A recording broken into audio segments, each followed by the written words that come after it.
Nadreen, Hyderabad में सिंधियाणी तहरीक जे वसीला बचाए मार्च के तिलक चाढ़ी वट पुलिस रोके वरतो है। वधिक तफ़सील मालूम क्यों मेहरान टीवी जे रिपोर्टर अब्दुल रसूल चांडियो खान। जी अब्दुल रसूल, कड़ा तफ़सील आहिनि वधिक?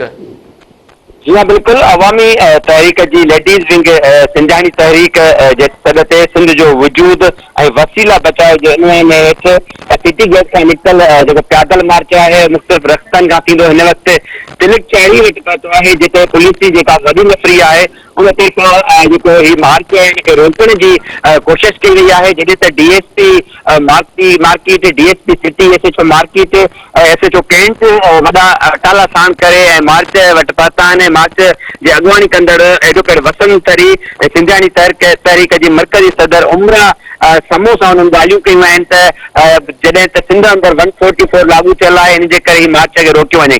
पर सरफ एहतजाज पढ़ियल जेके अवामी तहरीक ऐं सिंधियाणी तहरीक जा जेके कारकुन आहिनि ऐं थोरे अॻुवान आहिनि, उन्हनि पुलिस सां ॻाल्हियूं रिजेक्ट कंदे पंहिंजो जेको मार्च आहे उनखे जारी रखियो आहे। हिन वक़्तु बि जेका वॾी नफ़री आहे उहा मार्च जे आसपास में हली रही आहे। जॾहिं त इहो बि ज़रियनि वटां मिलियल ॼाण मूजिबि इहो बि मालूम थिए थो त कुझु देरि अंदरि ऐं जेको मार्च आहे उनखे रोकियो वेंदो ऐं शीलिंग कई वेंदी।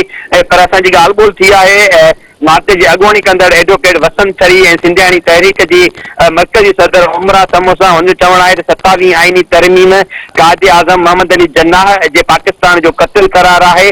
कारपोरेटिंग, फार्मिंग समेत जेके सिंध दुश्मन जेके मनसूबा आहिनि उहे फौरी तौर ते रद्द कया वञनि। जॾहिं त 27वीं जेका आईनी तरमीम आहे उहा बि मुकमल तौर ते ख़तमु कई वञे, छो जो हिन तरमीम सां अदालत सां गॾु जेको अवाम आहे उहो ग़ुलाम थींदो ऐं जेके हुकुमरान आहिनि उन्हनि जी आज़ादी थींदी।